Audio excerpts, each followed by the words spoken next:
Joseph Cortis ta' 79 sena minn Ħaddingli ingħata l-ħelsien mill-arrest wara li tressa il-qorti akkużat bil-qtil involontarju ta' Marie Claire Lombardi f'Ottubru li għadda fi triq l-imdina Rabat. Fil-qorti preseduta mill-Maġistrat Caroline Farrugia Fremdo l-akkużat wieġeb li mhux ħati. Il-prosekuzzjoni spjegat li Cortis ilu arrestat minn Diċembru li għadda u kien jinsab barra b'kundizzjonijiet mill-qorti.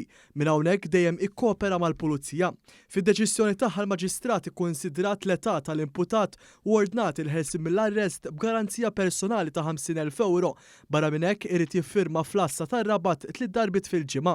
Mill-investigazzjonijiet tal-Pulizija dakinhar kien irriżulta li traċedja seħħet wara li kannestru mimli żebbuġ waqa' fit-triq minn fuq il-vettura u bl-ammont ta' karozzi li għaddew minn hemm dan ta' feċ x'in il-vittma kienet qed iddawwar il-mutur ħada u ħabtet bis-saħħa fil-bankina. Il-Pulizija kienet appellat lil pubbliku sabiex jgħin fl-investigazzjonijiet u jagħti kull informazzjoni fuq min seta' ħalla materjal jiżloq fit-triq li seta' wassal għal mewt tal-mara. Intant l-armer ta' Marie Aldo Lombardi li kien preżenti wkoll fl-awla għal il-ġustizzja qed issir filwaqt li ringrazzja lill-awtoritajiet u għal b'riżultat ta' sehem il-maġistrat inkwerenti, il-pulizija, l-esperti tal-qorti u anke x-xhieda issa jista' jibda l-proċess sabiex jingħalaq dan il-kapitlu ikraħ f'ħajtu.